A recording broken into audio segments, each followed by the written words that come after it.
Friends, good morning, those in Scotland, good afternoon, those in Malawi. My name is David Hope-Jones, I'm the Chief Executive of the Scotland-Malawi Partnership. Welcome to our event, which is co-hosted between our network, the Scotland-Malawi Partnership in Scotland, and our sister network, the Malawi-Scotland Partnership in Malawi. Today we're looking at equity, diversity and inclusivity. I'll say a few brief words of introduction, if I may, and then I'll hand over to my counterpart in Malawi, Stella Masangano, the CEO of the Malawi-Scotland Partnership, who will chair the remainder of the meeting. Stella will go through the agenda in greater detail, but just to note from my perspective that we've chosen to divide the time that we've got into three sections. The first is looking at equity, diversity and inclusion in the bilateral relationship.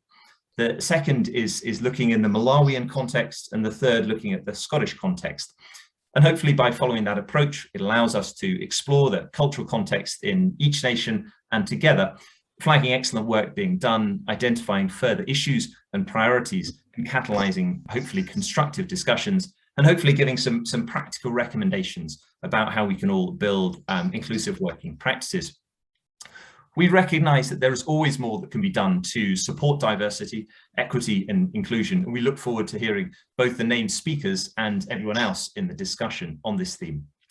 On admin and practicalities, please do keep on mute until invited to speak. Please do use the chat box now to introduce yourself and your organisation, but also to sort of discuss themes as they're explored through the day.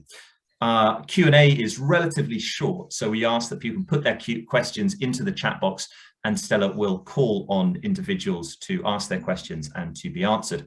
You'll see that we're recording this session. I think it's going to say recording right through the 90 minutes, but what we're going to do is we're only going to share afterwards, for those who couldn't join live, the named agendaed speakers rather than the discussions. So the discussions are only with the people that are joining in the meeting now rather than those watching later.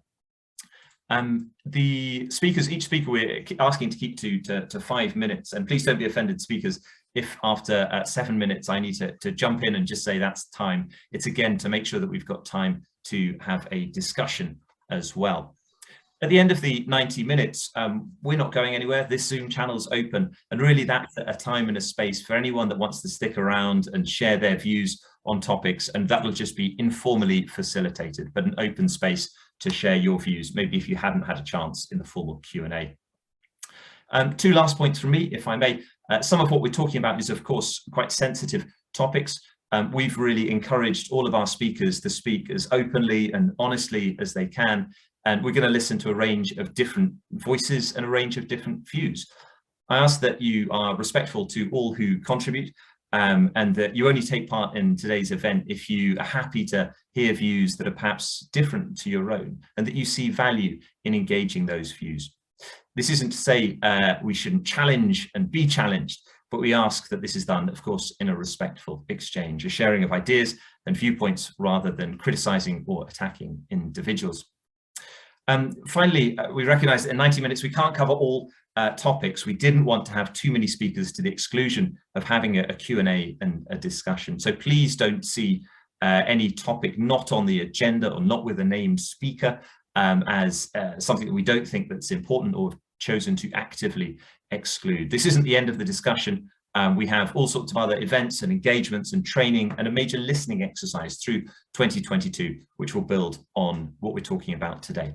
But with these remarks, let me hand over to my co-chair, Stella Masangano from the Malawi-Scotland Partnership, who will guide us through the remainder of the event. Stella, over to you. Hi, everyone. Thank you so much, David, for setting up the pace. You are all welcome to this discussion, equity, diversity, and inclusivity. Yes, these are very important aspects of development.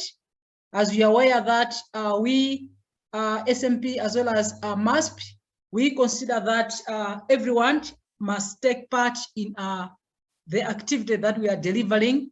The interventions that we are putting across should benefit everyone, respective of location or the color of a person or whatever. So indeed, this activity has been organized for us to interact share our experiences as far as equity, diversity, and inclusion is concerned. We want to listen to your views, be it positive or negative, so that should shape the way we conduct ourselves in delivering intervention on the ground. We have we have a number of speakers. The first one is who hear from Gift Thompson and Emma Wood. These are coming from STEKA here in Malawi. Of course, Gift and Emma, they are based in Scotland. We also hear from Godknows. He's based here in Malawi at STEKA. We also have we also hear from Joyce Phiri. She's the chair of Association of Malawians in Scotland, and she's SMP member. We also have a question and answer discussion at the very end. That one will be facilitated by David. As David has already said, that at the end, we are going to have an interaction. Those who want to remain can also remain, and so that we can talk more about the issue at hand.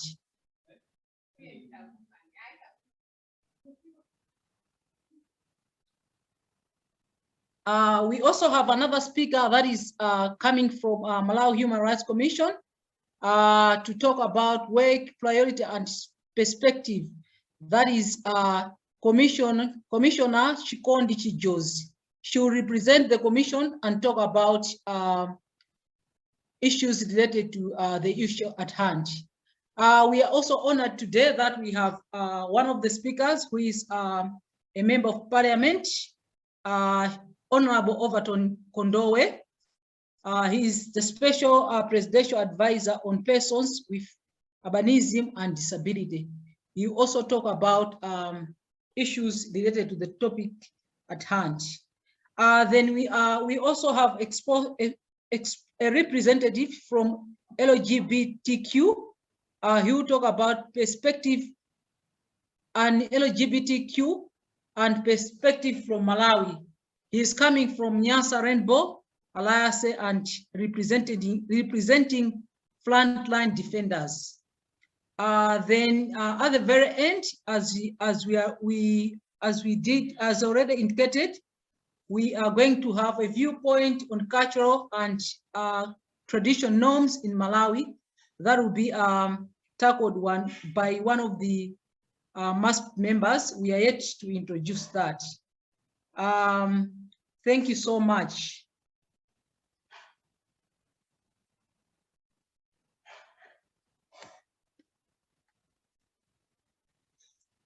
Further to that, we also have a section that will be done by Councillor Graham Campbell. He will give perspective from a politician point of view, talking about the same issue at hand. Further to that, we have Federico. He is going to talk about equitable practices and reducing the disability employment gap. That's all about the speakers. Then we will start our meeting. Our meeting will end, as I did indicate at the beginning, that we are going to have, you can stay after the meeting, don't leave, so that we can have an informal discussion around equity, diversity, and inclusivity in this bilateral relationship. Just to sum it up all, this discussion specifically is there for us to solicit views, positive or negative, so that we shape on the way we are delivering our interventions. Thank you so much. So Godknows and Gift and I are all trustees of the charity StekaSkills, which is Scottish based and is designed to help STEKA, Godknows, deliver the vision that he has for young people in Malawi.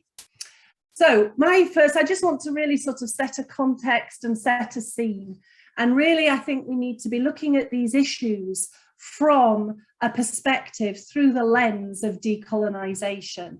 That's the topic of another Scotland-Malawi partnership event, so I'm not going to talk about that in detail, but I do want to really bring out this quote, that thinking that white supremacy, racism, is not a shark, it's not people who are deliberately trying to be bad or unpleasant, it's about the water.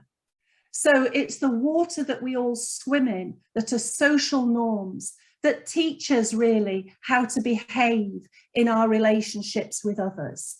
And within that, the social norms can be accepted by both more powerful people, donors, for example, and less powerful people who have been oppressed for many decades, that the more powerful are there to help the less powerful. That is a problem that we really need to overcome if we're going to try and achieve any form of inclusivity. Our experience, I had the absolute privilege of co-producing with the young people at the STEKA home in Malawi and the absolutely amazing social entrepreneur, Godknows Maseko, a very specific model of critical dialogue, which helped us to disrupt those social norms, the things we take for granted about who has power, who can say what. And that's what we really want to talk about, because I know a lot of people want to try and achieve that. They want to be inclusive, but we are battling, as I said, this colonial background of oppression. So Godknows, do you want to talk a bit? But Godknows is going to talk about what that felt like. Thank you so much. I hope I'm clear out there. In fact, I have a bit of network problem, but I understand maybe people you are going to be able to get me right. Yeah, it is true that most of times people, they fail to achieve whatever they're supposed to achieve, just because maybe sometimes whenever they approach some other people to do something, they equally share the vision, and the vision can be so brilliant, and then once that vision can be materialized, people, they are going to benefit a lot, or else maybe they are going to move from the problem in which they were. But the problem is that most of times whenever some other people comes in, they want to support or else they want to do something, they first come in with their mind, which at the end you find that the whole vision which somebody had is outside, just because there's an issue of money, there's an issue of maybe they bring in their own ideas, then at the end you find that you are the failure because you didn't fulfill the vision. So the issue of bringing in the idea is not bad, it's a good idea, but it needs to be a 50-50. It needs to be the point that the first one, it have to be. I think we might have some network problems with Godknows there. So I'll just come in. So what I really wanted to talk about was the importance of representation versus inclusion. I feel like there's quite a lot of how oh, we need to represent this, we need to represent that. But then there's not so much on inclusion. So it's really important to actually understand. Yeah, so on there, I was just saying that it is really important to understand, acknowledge the differences between representation and inclusion. Sometimes I feel like other people can be represented or their views can be represented, but then the most important part is to make sure that so I was just saying that yeah, it's really important that people from different backgrounds, from different experiences and stuff like that are really included, either decision making, rather than maybe just representing their view. How about in making decisions, or especially even on issues that are having a direct impact on them. The other thing as well that is about understanding the lived experiences that people have. For example, people in Malawi, maybe just being a Malawian sometimes isn't always enough, but it's about as well the lived experiences behind these people. For example, there are other people, if you're dealing with an issue of poverty or oppressed people, how about you work with people that have experienced poverty, that have experienced, for example, if you're talking about racism, there are people, there's sort of intersectionalities in Malawi that, for example, the experience of racism of somebody who is well educated in Malawi and someone who is very poor or have been oppressed for a long time is going to be different. So of course, sometimes you meet somebody who hasn't experienced in Malawi because of the privilege that they had in Malawi, and then that cannot always be a true representation of like what every Malawian is experiencing when it comes to racism. So then the last point that I really wanted to talk about is that like our views count. So not just my views, but then the people in Malawi, the people who are poverty experienced, the people who have been oppressed or are marginalized within different areas, their views count. So rather than maybe just taking their views or representing their views, it is really important to make sure that they're included in terms of like decision making.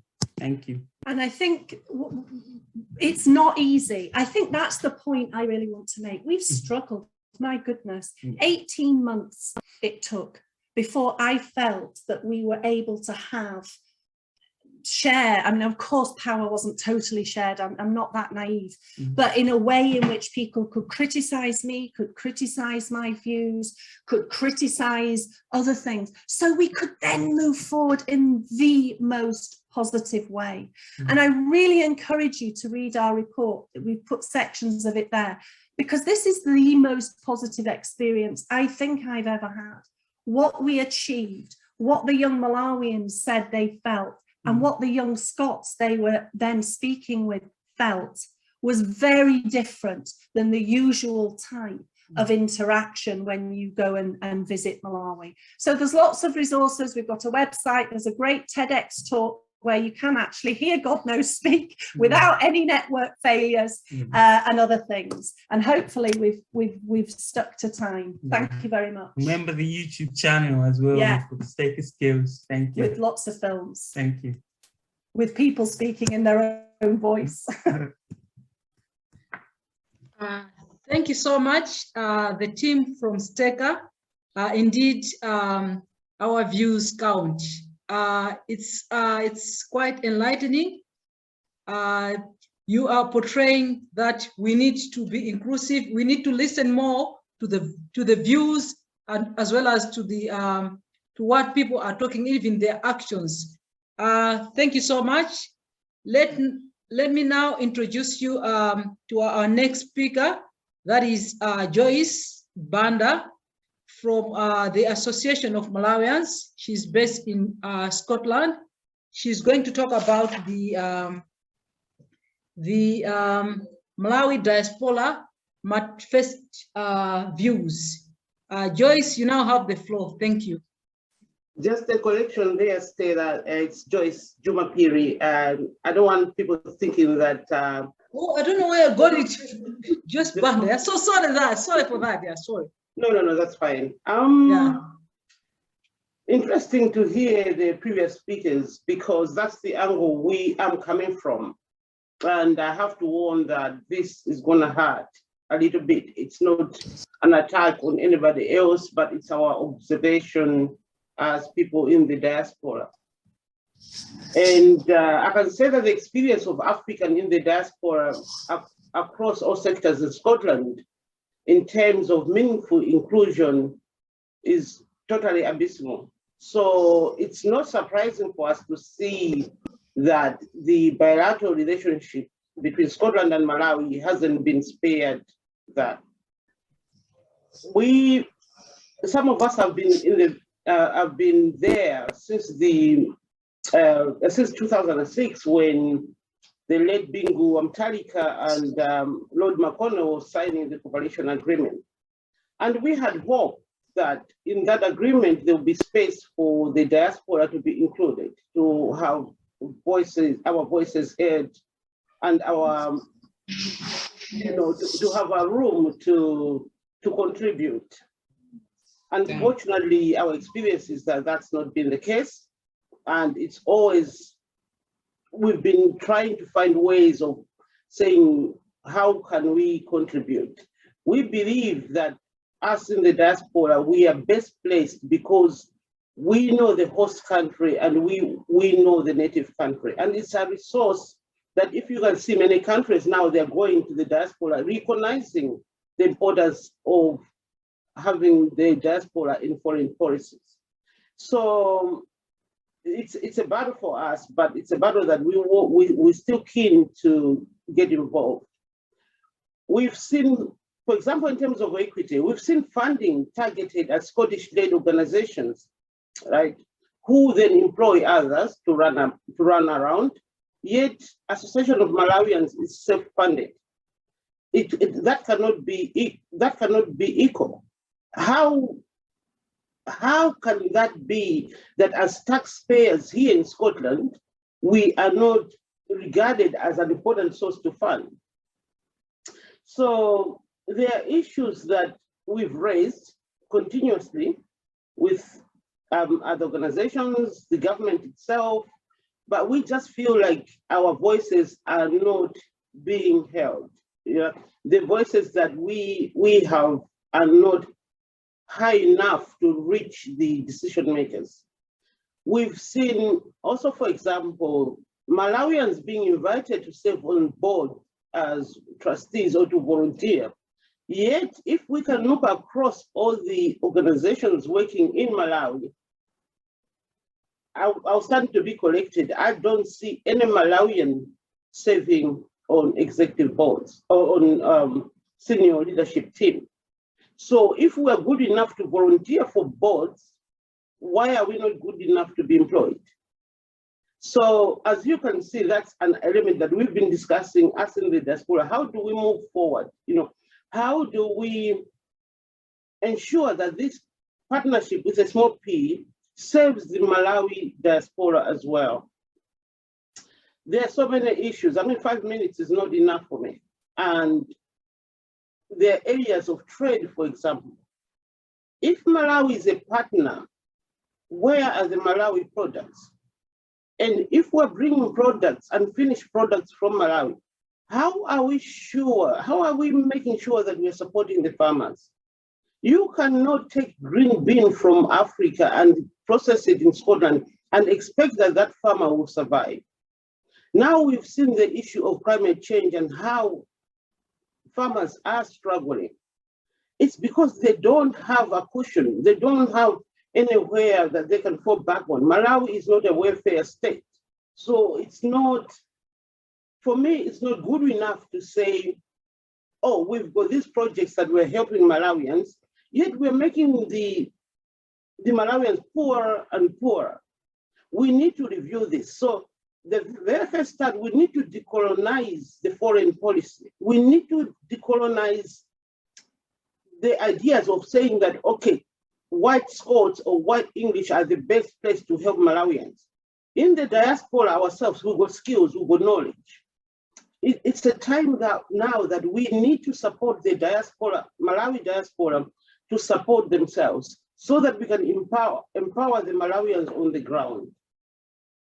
I'm grateful for the work many people are doing with different organizations, but this concept of saying help or aid or skills are only going to come from one race and then go to Malawi, and Malawians will just continue being a recipient of aid, I don't think it's right in this day and age. The other thing that we also have a problem with is presidential visits, right? So we've had 5 presidents coming to Scotland over the years. We've seen our presidents going to different countries, meeting in their diaspora. There's no space for Malawians in Scotland to meet their presidents when they come here. Where is the bottleneck? How can you say that we're including Malawians? We're invited for photo shoots. You know, they know we have photos with Malawians and we are doing very well. We really need to work hard and to work hard with all of us, because we've got kids who are growing up here as Scots. You know, they identify themselves as Scots. And I don't want to hammer on and on about how we feel that the Malawian diaspora in Scotland are treated badly. So in conclusion, my emphasis is that let's revisit the bilateral relationship and create a space for the Malawi diaspora to have a meaningful inclusion. I thank you. Indeed, thank you so much, Joyce, for for the presentation. Indeed, we need to harness the skills of the Malawians who are based in Scotland. She has highlighted a number of issues concerning funding, concerning maybe when high-profile individuals are visiting from this side to that side. Indeed, we are open to such views in order to shape the way we are delivering interventions. I now would like to invite Commissioner Chijozi, Chokondi Chijozi from Malawi Human Rights Commission to give a presentation or a discussion on Malawi human rights work and its perspective. Commissioner Chijozi, please, you have the floor. Thank you. Thank you very much for the opportunity to speak at this meeting, and also thank you everyone who is attending the meeting. As introduced, my name is, I'm a commissioner for the Malawi Human Rights Commission. Unfortunately, I'm using my phone, so I'm not able to share my presentation with you, but I'll just speak to it and hope you can still follow me without beaming the presentation. Yeah, so just to give you a background of the Malawi Human Rights Commission, the Commission is a constitutional body that is established under Section 139 of the Constitution of the Republic of Malawi, and it has a broad mandate in the promotion and protection and investigation of human rights. The Commission is guided by the Constitution, national laws, regional and international human rights conventions and treaties. Section 13 of the Human Rights Commission Act contains the functions and responsibilities of the Commission, and among those functions include to act as a source of human rights information for the government and the people of Malawi, to assist in educating the public on promoting awareness and respect for human rights, to promote more particularly the human rights of vulnerable groups such as children, illiterate persons, persons with disabilities, and the elderly. In terms of the legal framework, the Constitution of the Republic of Malawi enshrines the Bill of Rights and promotes and prohibits discrimination under Section 20 of the Constitution, and the prohibition is on the basis of any other status or condition. And the Constitution also protects rights for minority groups and vulnerable persons. There are laws that have passed to ensure inclusion and non-discrimination in Malawi. We have children laws that have been passed, including the Child Care Protection and Justice Act, which is a piece of legislation that was specifically passed to ensure protection of children, both in need of care and protection, and children who are in conflict with the law. We also have the laws that protect people with disabilities, women on issues of gender. We have the Gender Equality Act, and the law, actually the Gender Equality Act places on the Commission the responsibility to ensure implementation of the Act. And also we have the Prevention of Domestic Violence Act, which is a piece of legislation which has broadened up the understanding of domestic violence. We have in the law, the law has actually broadened it up to include domestic violence to be physical, emotional, mental, even economic violence. But also the Act has provided for protection for women or any other person in the domestic setup who has experienced any form of violence. And the law provides for a person to seek for protection orders before the court. And the circumstances in which a person can seek protection order before the court are so wide under the law, so that you can almost ask for protection from the court for anything in terms of if your rights have been violated at a domestic setup. So in terms of the role of the Commission, as a Commission, what we have done is to work through our thematic directorates. So we have the Child Rights Directorate, the Gender and Women's Rights, Disability and Elderly, Civil and Political Rights, and also we have the Economic, Social and Cultural Rights Directorate. The Civil and Political Rights and the Economic Social Rights have worked so closely with vulnerable groups in the country, including LGBTI. The Commission has also collaborated with local and international networks in the promotion of human rights. This also allows us as a Commission to draw lessons from other organizations and institutions. For instance, at the local level, the Commission has benefited a lot by partnering with local civil society organizations in a national coalition on rights of LGBTI persons, which is called the National Reference Group. Through this network, the Commission participates in assessing and recommending action on complaints from members of the LGBTI community from across the country. At the international level, the Commission, as a member of the network of African National Human Rights Institutions, NANLI, has benefited from the Sexual Orientation, Gender Identity and Expression Program, which was implemented in 5 countries, including Malawi. This project aims at strengthening the capacity of national human rights institutions to respond to the discrimination and violence faced by sexual minorities through developing in-house knowledge and skills in working with those communities to ensure the protection of their rights by enhancing complaint handling, investigations, documentation, and monitoring. From this project, the Malawi Human Rights Commission has benefited from the following activities. It has had staff training in rights of LGBTI persons, participation in the development of guidelines on the implementation of Resolution 275 of the African Commission on Human and People's Rights, training in strategic litigation for the LGBTI issues. There are also specific activities that the Commission has undertaken in order to protect marginalized and vulnerable persons in Malawi.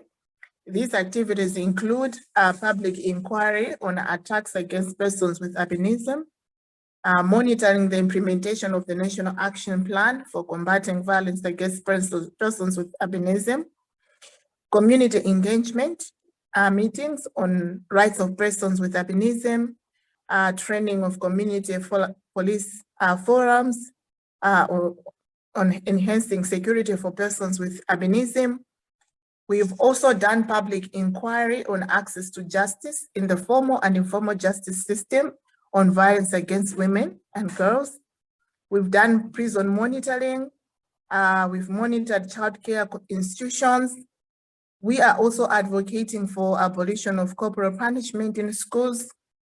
We have also developed a child safeguarding policy. We've trained magistrates, prosecutors, investigators on guidelines for investigating and prosecuting cases on violence against persons with albinism. And we have also developed a concept paper to conduct a national study on rights of LGBTI persons. And just to also comment on that our approach in terms of our national study is it's a rights approach where we want to bring an understanding to people in terms of what the law, the international law, the national laws say on issues of LGBTI and the practical challenges that the LGBTI community are facing in Malawi. But also we have hosted international conferences on decriminalization of petty offenses, which are seen to target and victimize the poor by virtue of their status. Our work has also had its own challenges in terms of protecting the vulnerable people. We have seen challenges in cultural attitudes against women and girls. We are still struggling with some cultural practices where children still are victims of sexual violence. We have also seen homophobic tendencies against sexual minorities groups. I think some of the speakers that are speaking directly from the community perspective would also speak to some of these homophobic tendencies within the country.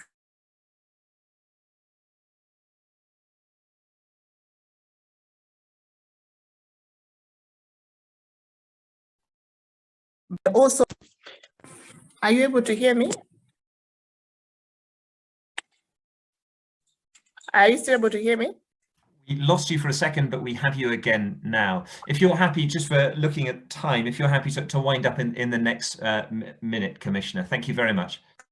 Thank you so much. Yes, so I was just talking about the existence of laws that criminalize same-sex relationships.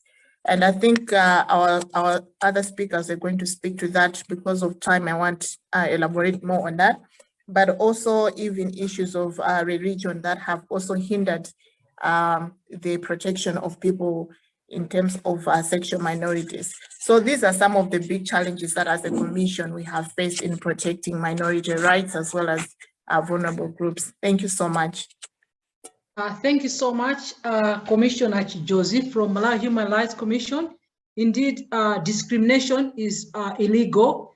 And as you listen to her, she has outlined some of the interventions or work that is being done by Malawi Human Rights Commission to ensure that we are not excluding other people as we are progressing with the developments that are taking place here in Malawi.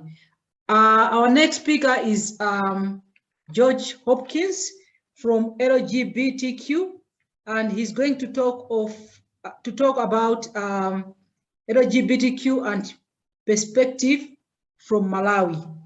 May we have George Hopkins, please? Thank you. All right, thank you. Allow me to share my screen. All right, I'll take you through LGBT perspective in the country and a bit of introduction of the organization that we work with. So my name is George Kajumanga. I work with Nyasa Rainbow Alliance, which is commonly known as NRA.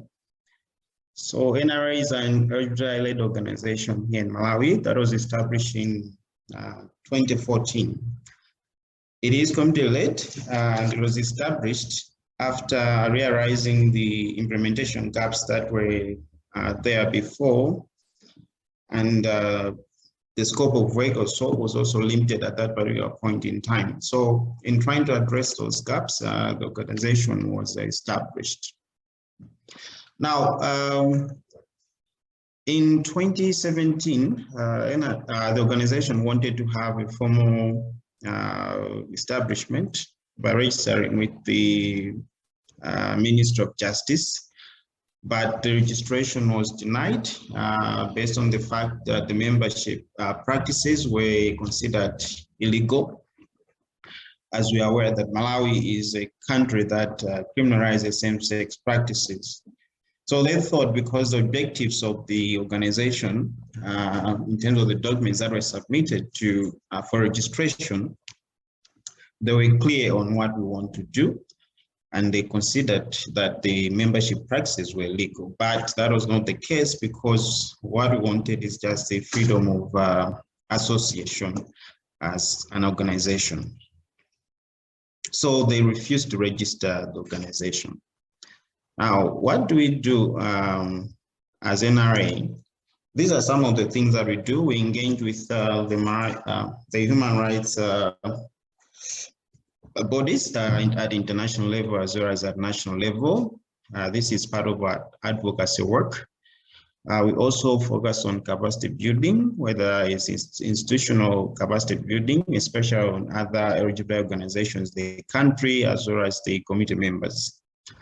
We also train and support actions to the crisis management and security for LGBTI human rights defenders, including the community members as well.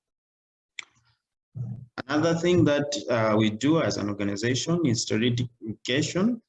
as I said, Malawi is a country that criminalizes same-sex relations, and we try to identify and document cases that will help us to litigate for the changes in the laws of the country. We also do health, section productive health, which is more concentrated on HIV programming. And through that, we train healthcare workers in order to create a friendly environment, because we used to have a scenario whereby most of the community members, when they go to hospitals, they'll be stigmatized or discriminated there. So we try to train as much health workers as possible. And then we also do an engagement with the media, because the narratives that were there before were not that okay with the community. You tell them one thing, they report another thing. So through the continuous engagement with the media, we try to orient them on how they should narrate our stories, so that they shouldn't have a bad picture to the population at large. We also respond to emergency situations because of the different situations that the LGBT community face in the country, especially the physical attacks, can be verbal harassment, there are issues of rape, and so on and so forth. So we try as much as possible to respond to such kind of situations. Some of the achievements that we have as an organization over the years is we have experienced that through the years that I've been implementing, that at least there has been an improvement in terms of the awareness of LGBT issues in the country. Yes, challenges are there, but at least we can see a bit of an improvement. And visibility has been enhanced. This is being evidenced by the first ever Pride that we conducted in the country, because most of the times the people would ask, where are the people, where are they? So it was time for us to come out to the nation and say, yeah, here we are. And then visibility of LGBT issues has been enhanced. And then we also received an award from the from Frontline. This is an award that is given to human rights defenders that are at risk. And through the work that we do, they recognized and gave us the award. And we're also able to have some recognition from some government departments, though it's challenging because of the environment that is there, but at least there's an improvement over time. Now we also conduct we have a project that is called Out and Proud, which has actually played a big role in terms of LGBT movement in the country, in terms of advocacy work, and as well as strengthening the capacity of LGBT organizations in Malawi. Now, through this project, we conducted what we call risk and vulnerability analysis to determine the risks that the community is facing in the country and some of the vulnerabilities that are there. And those are some of the findings that we had in terms of the risks that the community facing. We noted that we had issues of exclusion from health. We have family refusal issues, homeless issues, there are issues of sexual violence, financial insecurity, political violence, domestic violence, rejection by friends or loss of trust. We also have issues to do with online smear campaigns whereby the communities are attacked, quite cyber attack. So these are some of the findings that we had from the risk and vulnerability analysis. And those are some of the needs that were extracted from that one. So that there will be a need for safe spaces because of some of the security prawns, inclusiveness in terms of the mental health services. So there's a need to do more advocacy work, community building, as well as self-help. And we saw the need that our voice and rights need to be heard, especially during the COVID-19 pandemic. And that required more of advocacy as well as we did on the media. And one of the prompting issues that was rising through the study was financial insecurity. We noticed that most of the vulnerabilities that were there, the risks, they were associated with economic status of the community members. That's why we thought that we should maybe introduce the emergency fund and then enhance coordination for LGBT organizations and the members, as well as provide some legal support. So far we registered 32 cases since 2021. This is data from last year, and we only managed to assist 11 cases because of finances, and maybe some other cases were not that valid. Sorry, the next slide is just one of the examples of the cases that we receive as an organization, showing the levels of stigma, the physical attacks that are there in the country. If you could see, those are some of the people that we assisted last year that were physically attacked by the society. One of them was even, they thought that maybe they killed him. It was a very worse situation, and to make it worse, if they go to the hospital, they will also not be assisted. In the end, we try to maybe take them to private facilities and public facilities. Yep. So there are a lot of issues that we came across in terms of exclusion. This is my last one. There was issues to do with exclusion in terms of the society, economic exclusion. There's exclusion in terms of culture as well as region in the country. So being Malawi is labeled as a Christian nation or a religious nation, and then issues to do with homosexuality don't cope well with the region as well as the culture of the country. So we noticed a lot of exclusions through the barometer that we conducted across the country, and we'll be happy to share some of the findings when it's published. So as I said, we also engage with the media to make sure that the narratives that are there are in line with what we need as LGBTI organization. Thank you so much for listening. So Georgie, thank you so much for the presentation. Indeed, issues of LGBTQ is a kind of sensitive here in Malawi. That's an area maybe we need to talk a lot more as we are working to ensure that everyone is included. We've seen the pictures of some of the people being beaten, and we've also listened to what the experiences that some members of your organization are undergoing through. Indeed, we need to work a lot more to ensure that we achieve inclusivity in all our interventions. Indeed, you've alluded to issues of culture or religion. Indeed, we have a cultural differences in the way we look at things. So I do agree with you that cultural or traditional aspects of our lives, of maybe our communities, have a bearing on a number of issues. Okay, let me now ask hear from Councillor Graham Campbell. He's going to talk about perspectives from a veteran political campaigner and community activist. Councillor Graham Campbell, this is your turn. You may have the floor, please. Thank you.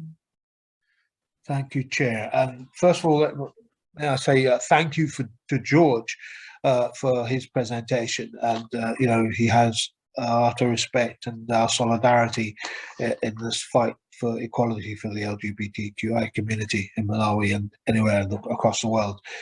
There's similar cultural issues and political issues in my country, Jamaica, as well.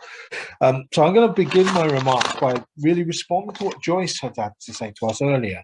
I am a community activist in Scotland for the last 20 years. I lived in England for a few years before that, but also been back to my country, Jamaica. And my experience of the diaspora issue around development has been long-standing.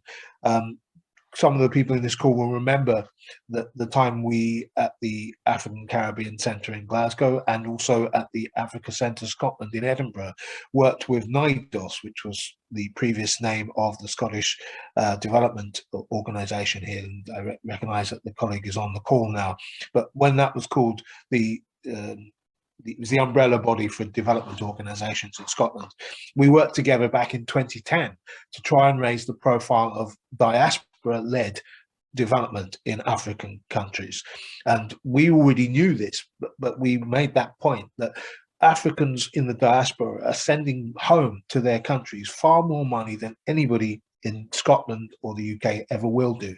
And unfortunately, policy has changed so much more negatively in the UK and in Scotland away from supporting diaspora-led development and towards foreign policy dominance in terms of the aims of the UK to sell stuff to African countries rather than to actually help Africans help themselves.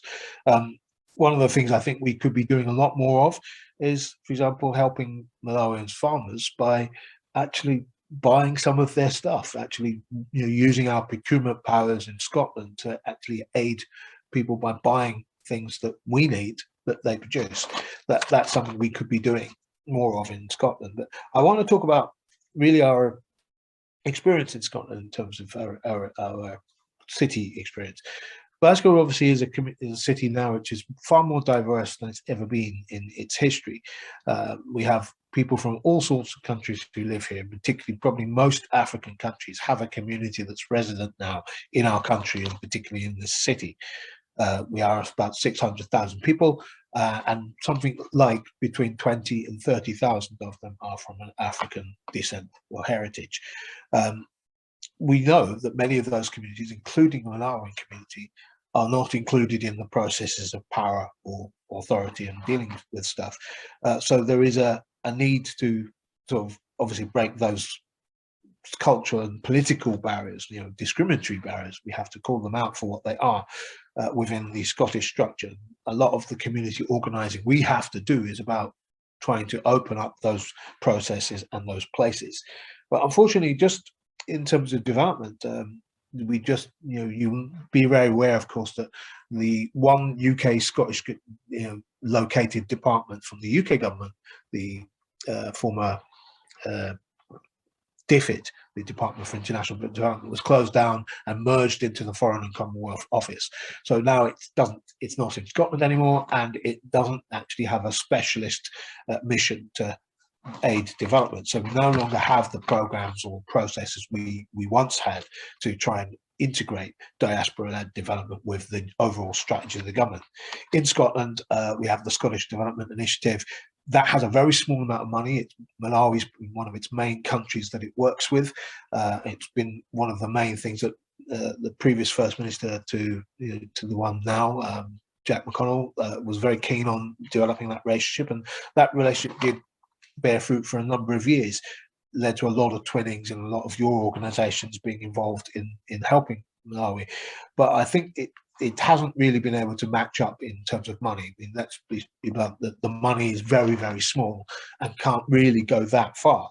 But what we hoped to do with it was to make it count where it can be most easily and most effectively used. But still, a small government like ours with small resources is not really in the position to properly finance what can be done. But one of the things I think needs to be different about the way Scotland does this is that there needs to be a recognition that we are part of the problem. Malawi isn't poor by accident. It's poor because British colonial imperialism extracted wealth from it, extracted people from it. Many of those people then worked in gold and mining and diamond mining in South Africa, particularly. They then had to work outside the country, many people, and then they've sent their money home. Now, let's be also remembering that most Malawians who send money home are not in Europe or not in Britain, but they're in Southern Africa, sending money from other African economies. They're sending home, and I put in the chat there, the level at which Malawians have been sending money home, far more money than, and this is a pattern we see across Southern Africa and of course in the Caribbean as well, that diaspora people send home 3 times as much money to their countries than is ever given in international aid. So given it how important it is to having saved the Malawian economy over the last 10 and 20 years, it's important that it's properly recognized and, if you like, planned and thought about in terms of developing it from this end. This is something that we can do in Scotland, but that starts with recognizing Malawians who are based here, but also resourcing them so that we can help them direct how they do the development in Malawi in step with the growth of its political and social and civil society institutions. And it's good that those are also represented today. Much progress has been made from what I've been hearing about the civil governance issues in Malawi, but we seem to be making some steps backwards because not all of the people who have been in those positions of power have exercised it well. Now, we kind of know in Britain just now just what that means when an inappropriately qualified person is in a position of power. You know, we're not being hypocrites here. Corruption and unsuitability is a factor everywhere across the world. But it means that when we have platforms and places when we visit our country and our parliament, we need to call out corruption, inequality, violence, theft. All of those things need to be called out wherever they happen, whether they happen here or whether they happen in Malawi. Final thing I want to say is really about the whole concept of a sort of well-being economy. A lot of us in Scotland have been talking and grappling about placemaking, what a well-being economy is, how do people locally take control and empowerment over their local economic resources, because without economic power and democracy, you don't really have any other rights. The other rights are all meaningless without being able to exercise economic sovereignty and control of your destiny. And that's true for countries, it's true for communities, it's particularly true of oppressed communities, particularly women, people with HIV and AIDS, and indeed the LGBTQI+ communities. Their rights happen in a context, and the rights in an impoverished environment are difficult to exercise. There's no doubt about that. But they're more exercised the more economic and democratic sovereignty the ordinary people have. That is what we, I think, can do effectively from Scotland, supporting our Malawian community to develop that culture back home. That, to me, is the only sensible way to do it. We can call this, if you like, a reparative justice approach to international development, because we have done the wrong. It's not a neutral relationship that Scotland has with Malawi. We may celebrate many of the connections, the place names, the David Livingstons and all of that stuff, but there's something about the slavery and colonial legacy that Britain has and that Scotland has. We've become to be much more aware of just how toxic and historically negative that has been for the development of the countries like Malawi. So we are part of our duty is recompense, it's to restore, it's reparative, it is to repair the loss and damage, as we've been talking about at the climate change conference at COP26. That is our duty here in Scotland, and that is something that we still have to strongly argue for, because you can say the moral thing and you can say the politically correct thing. The next thing is to back that up with the resources and the cash going in that direction. I'll end it there. Thank you so much, Councillor Graham Campbell. Indeed, we need to repair the loss and damage, as well as establish a more mutual bilateral relationship. Thank you so much for the presentation. Let me now ask the next speaker. We have 2 more speakers, and our next speaker is Federico. He will talk about equitable practices and reducing the disability employment gaps. Federico, you now have the floor. Thank you so much. Hello, hi Stella, hi everyone. Hi. I'm just going to share the screen and bear with me.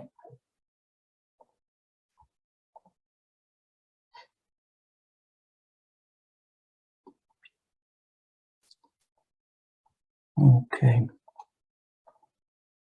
Hopefully you'll be able to see shortly. Here we go.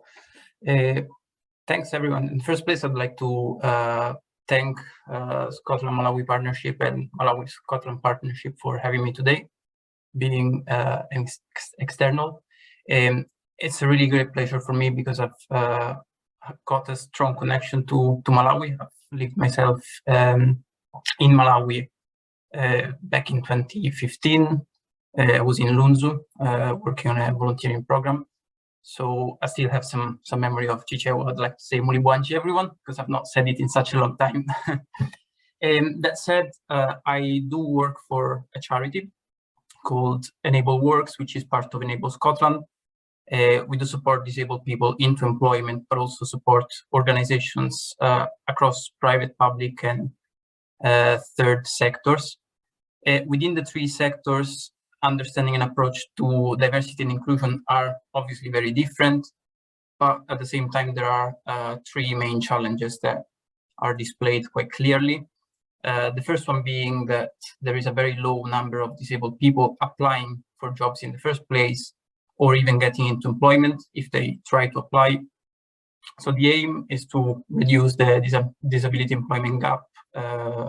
And the second aspect being organizations feel uncomfortable speaking about disability, fearing to get things wrong, fearing to get the kind of conversation wrong, and avoiding the same conversation altogether. This implies that the disabled community is still extremely underrepresented in the workplace and doesn't get the right support. And then third, disability is not really a priority. Usually in the diversity and inclusion agenda, that's what my finding is and has been. Organizations don't always see the value, but also fear the costs that are related to adjustments to the workplace that having disabled employees obviously could entail.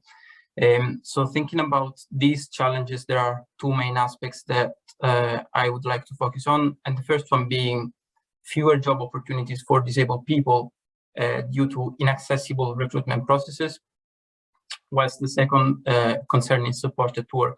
Organizations now having conversations about support needs, reasonable adjustments, and how to remove barriers following the social model of disability. So basically wanting to talk about disability, a change in the narrative, talking about disability in a positive way, not highlighting the weaknesses that we usually tend to focus on.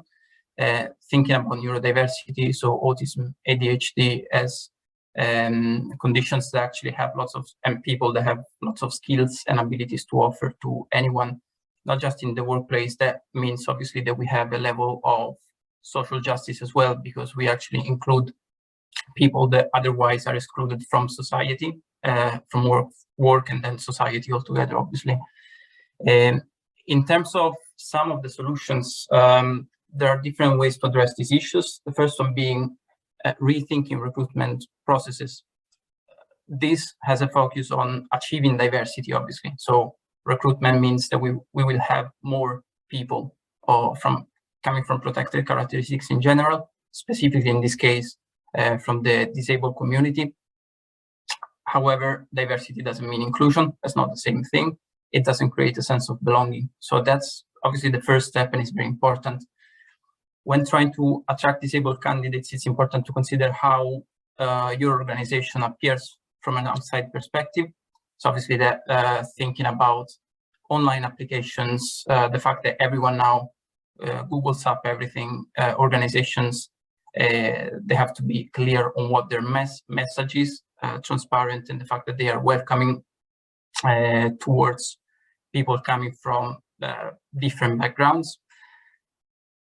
There are different aspects in terms of recruitment, thinking about how accessible a website can be, how accessible job adverts are. And this is something as simple as font size or color contrast on websites. So thinking about that, accounting for different conditions, disabilities. It could be, again, from autism to learning disabilities to more physical disabilities. So how do we do, and how do we create processes that are inclusive? And then sharing inclusive content on social media.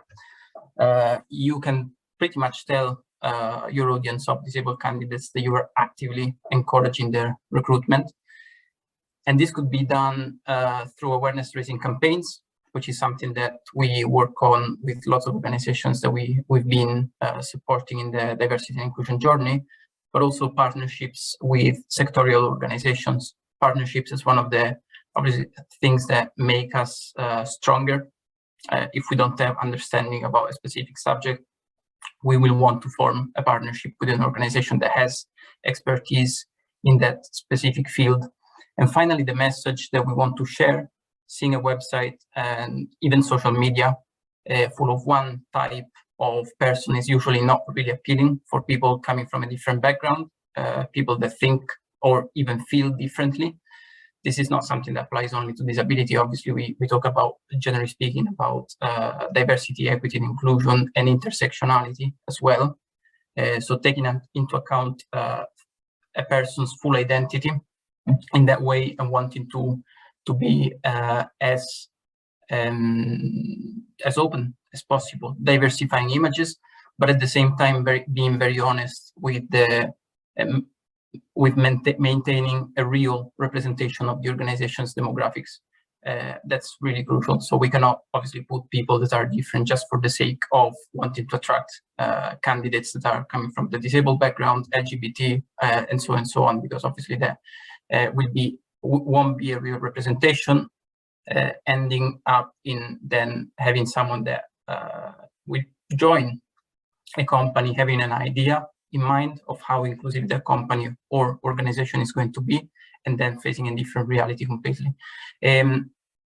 After that, again, still focusing on rethinking recruitment, we could then look at job adverts accessibility, but also looking at alternative interview formats. And this is something that, again, we have been, as a company, as an organization, working on with lots of charities, organizations within the private sector, and even public, kind of maintaining the remote interviews that we have done for the last couple of years. I think that that's been very productive, and that kind of conversation that's been accelerated around remote working, what kind of impact that has on specific people that maybe have physical impairments, motor dexterity impairments, and so on, but even other people that have social anxieties. It could be autism, ADHD, and so on. So thinking about that, thinking about implementing work trials, performing a task which will be part of the role instead of having an interview based on questions, pretty much, but also offering and providing questions prior to an interview can support someone with support needs, apologies for the repetition, with performing well and having that level of equity. We speak about equality all of the time, so giving everyone the same.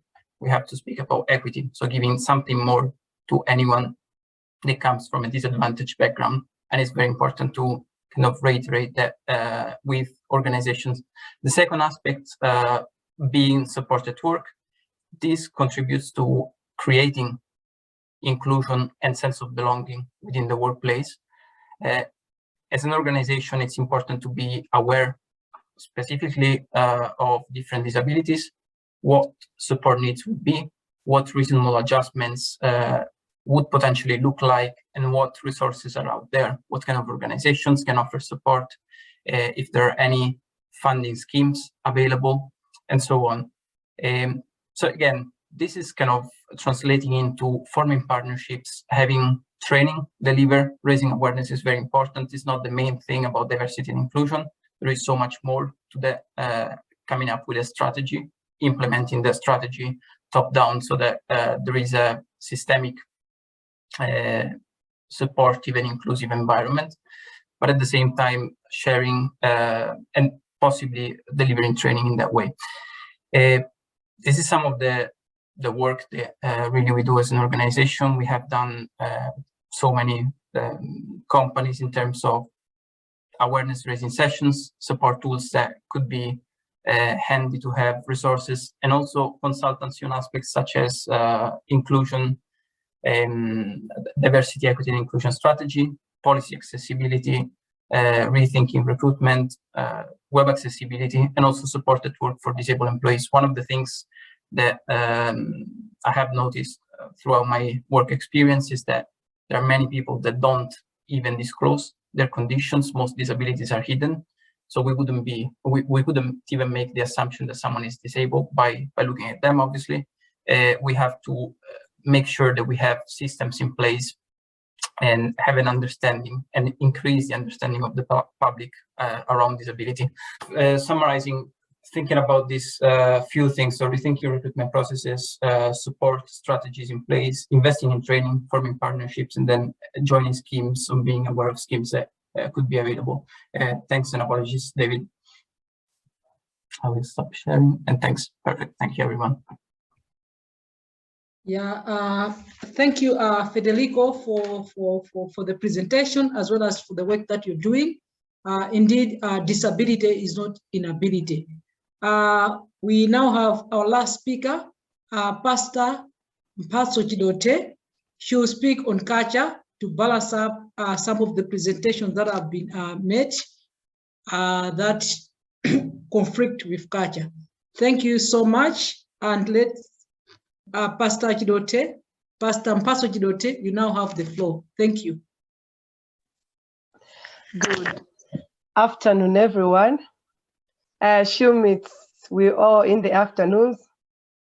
I don't know if some of us it's in the morning because I just joined the group. Hello, I think we're all afternoon now. Good afternoon. Good. Afternoon. Okay, great. Thank you. So pardon me because I just joined in the middle. I missed some of the presentations, but I'll just come with a background of culture and arts because I'm a cultural custodian, and I like to share about arts. So I think from the first, the presentation that I found, there was, I think he was sharing about what the partnership between Scotland and Malawi and what Scotland can offer and something like that. So I think I'll take it from that angle. I would say Malawi is rich, very rich in culture, extremely rich in culture, but from where we are, from the cultural industry and the arts industry, we have not utilized it so much. Culture and arts are mostly seen as luxury or hobbies, because right now we're struggling to establish arts and culture as a trade. When someone is pursuing a career in arts, anything to do with arts, whether music or visual arts, performance or anything like that, they are not treated seriously as any other careers. And it all, you all see it from like the background from our schools, from the preschools to the tertiary education. So I think what I can add, I'll just speak from my passion, because like I said, I missed most of the presentations.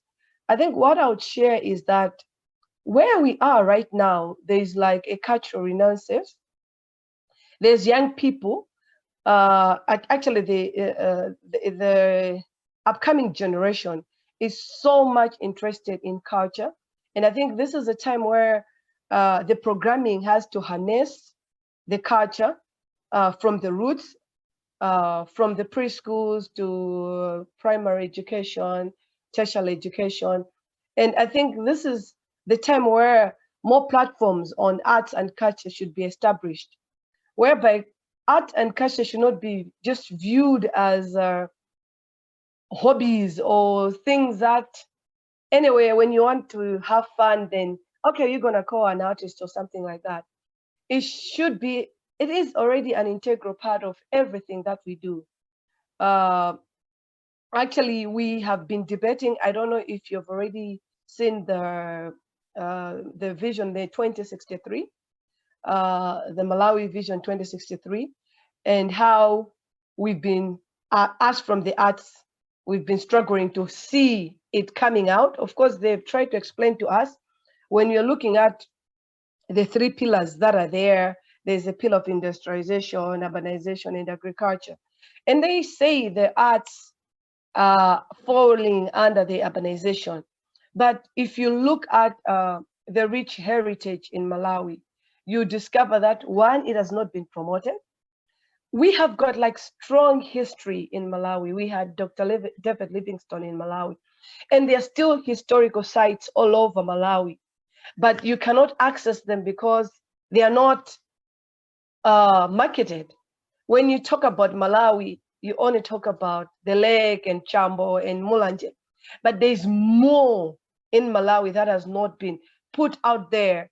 There's more that can be sold. Actually, I always say, economically, if Malawi would harness the cultural heritage that we have, we can really boost up the economy, because we have so much, but we have not invested in it, because most of the cultural sites, it's difficult to get there. Like we have a beautiful falls. I don't know if you've heard about it. We have Zoa Falls. It's sometimes it gets to look as big, as close as Victoria Falls, but you don't get to hear anything about Zoa Falls. Right now, when you go to Zoa Falls, it's in Mulanje, Cholo, I think Cholo Mulanje.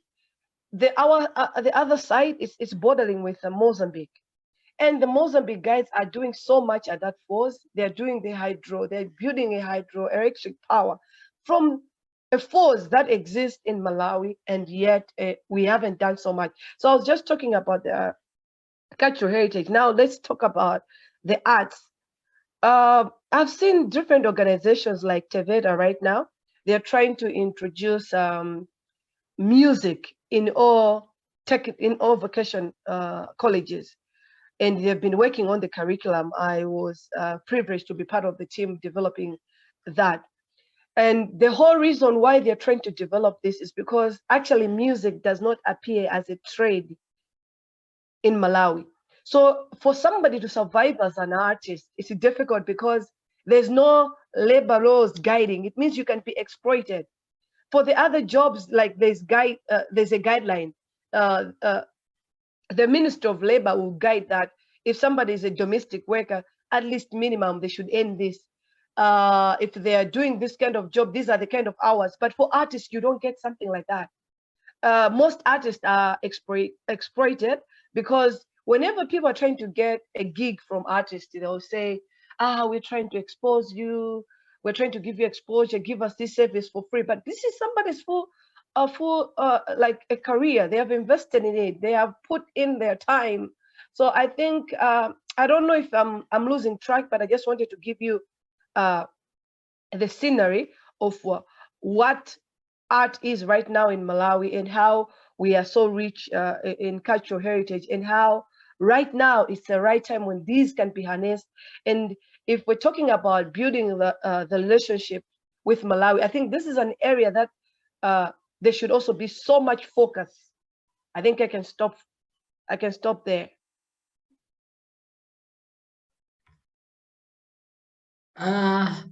That's fantastic, speaker, Pastor Mphatso Chidothe.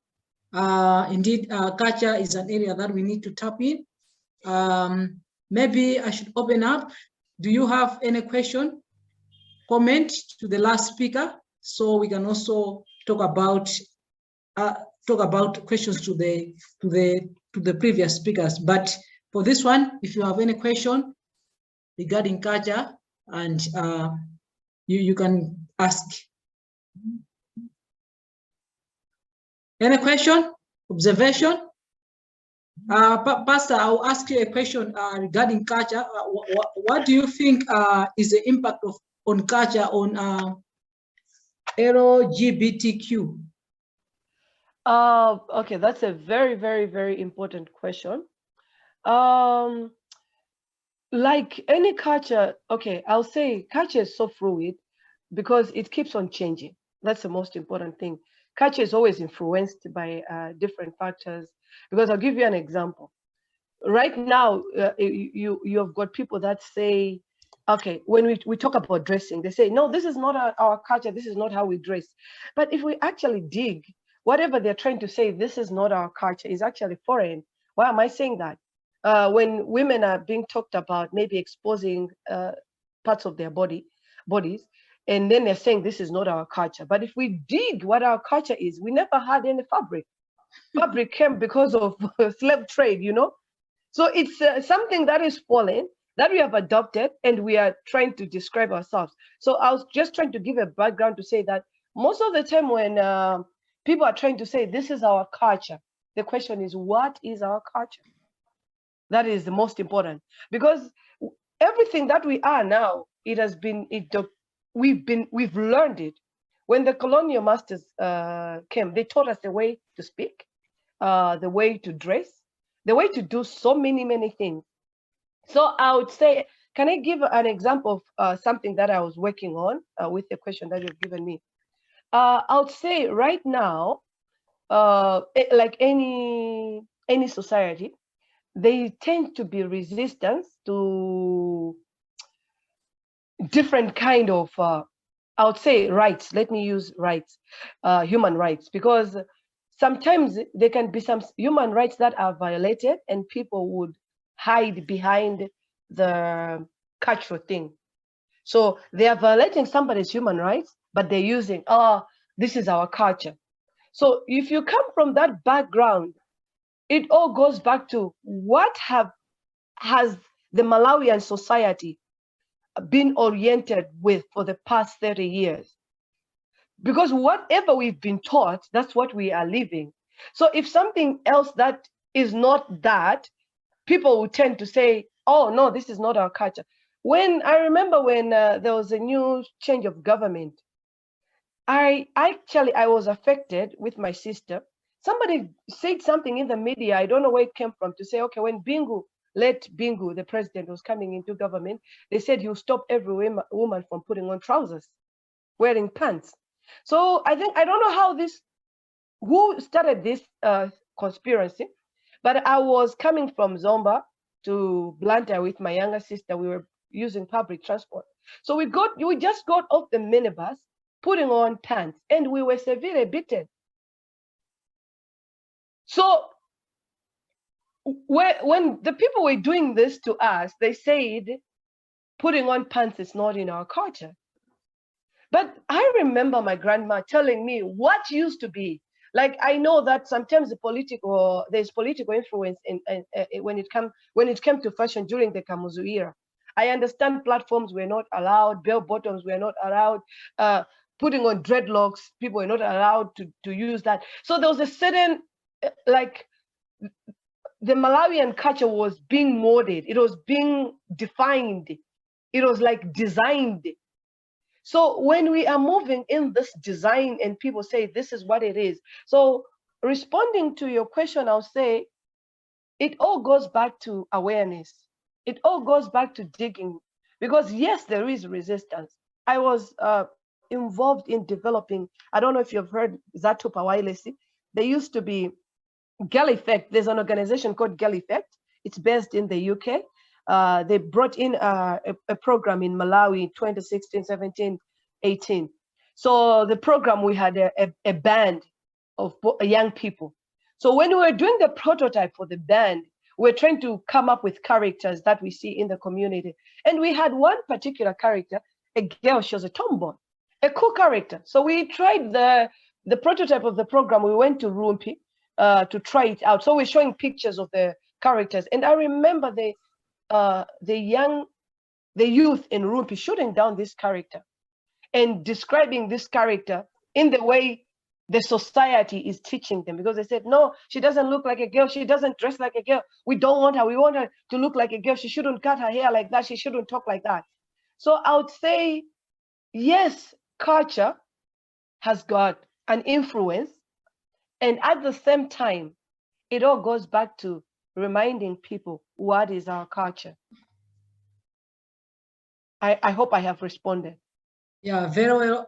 You've articulated it very well. Indeed, culture has a lot of bearing on a number of issues or on development that is taking place here in Malawi. So thank you so much, Pastor. Let me thank all the speakers for the presentations.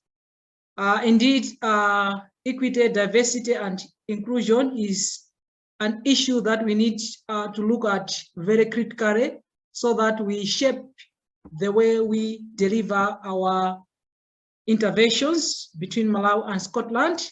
We've heard from Joyce speaking about the views of Malawians in the diaspora.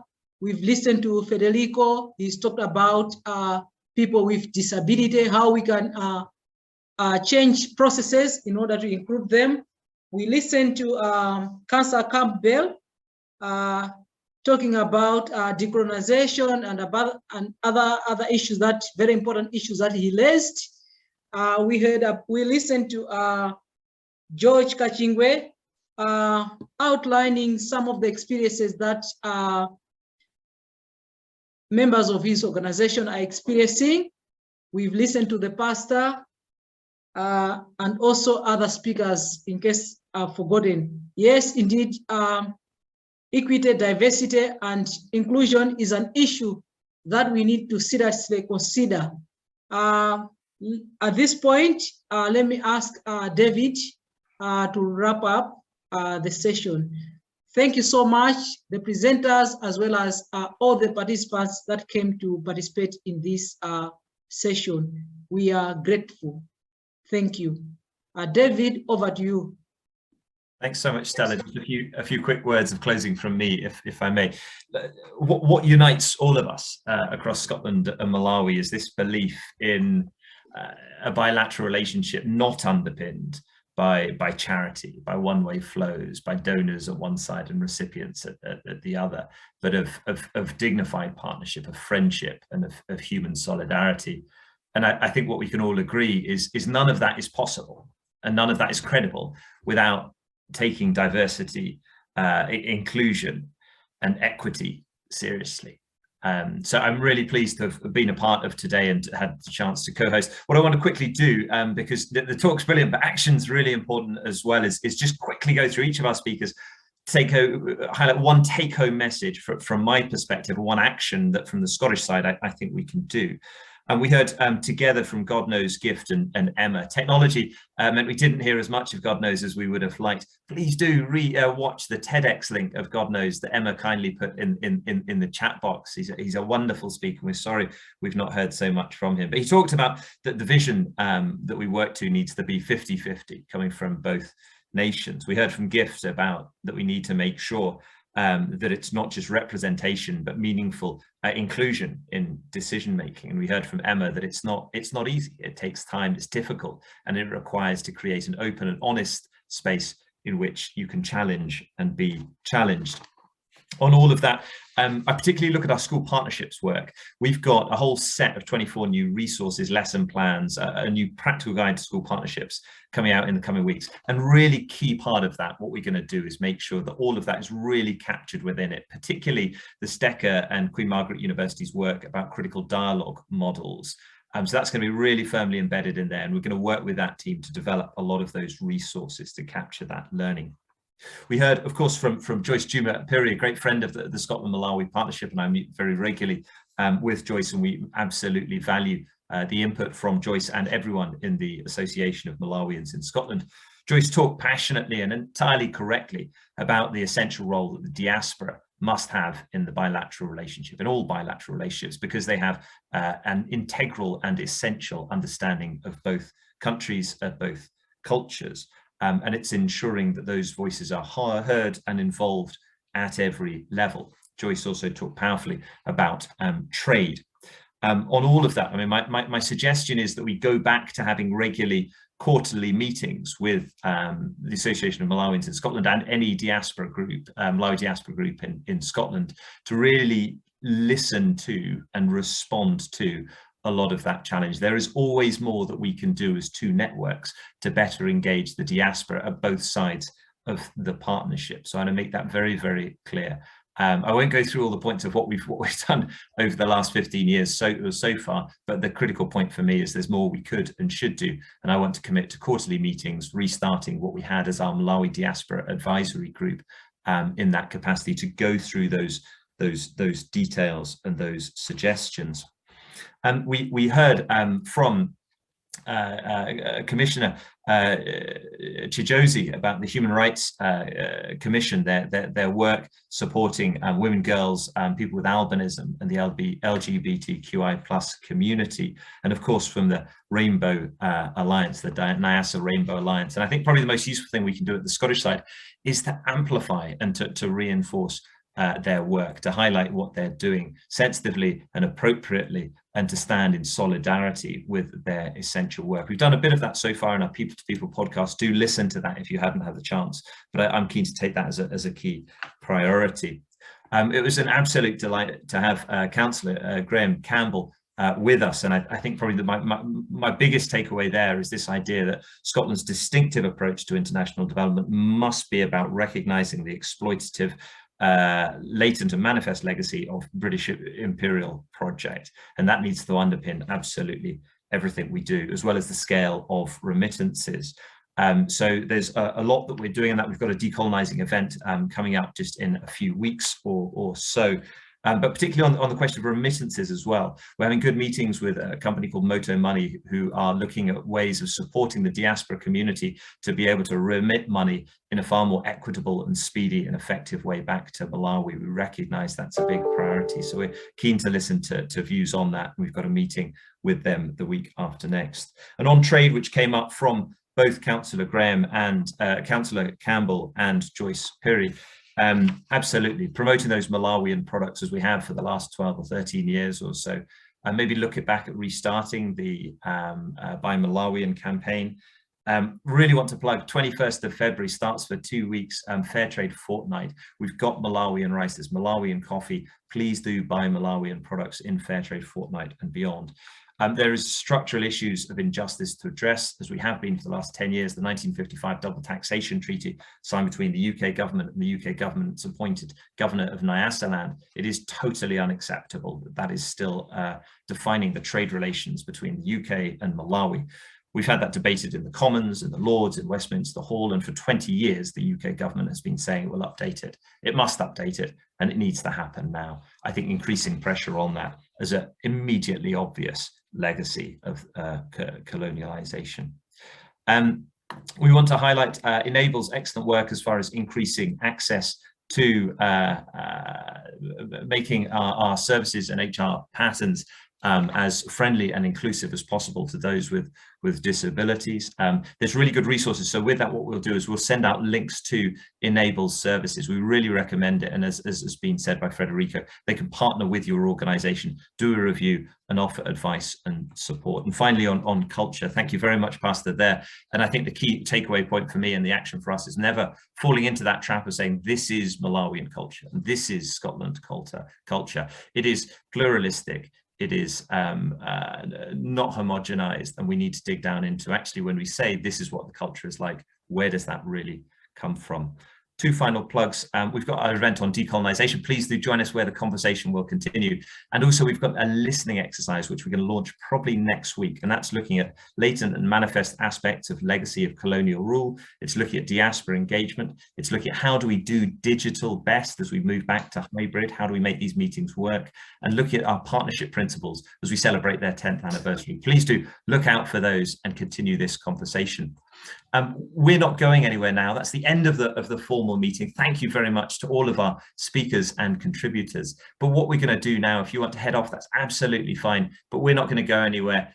So if you want to discuss, if you want to talk about, share your comments or reflections, we're just going to have an open space starting in about 1 minute. We recommend you put it on gallery view. And if you want to speak, just put up your hand and it's an open space for anyone to say anything that they want. And I'm happy to facilitate that as long as people are interested. But thank you once again to all of our speakers. Thank you to my co-host, to Stella, and thanks for your participation. If you want to stick around for informal discussions, please just put it on gallery view and join us. We'll start that in about half a minute. Thanks very much.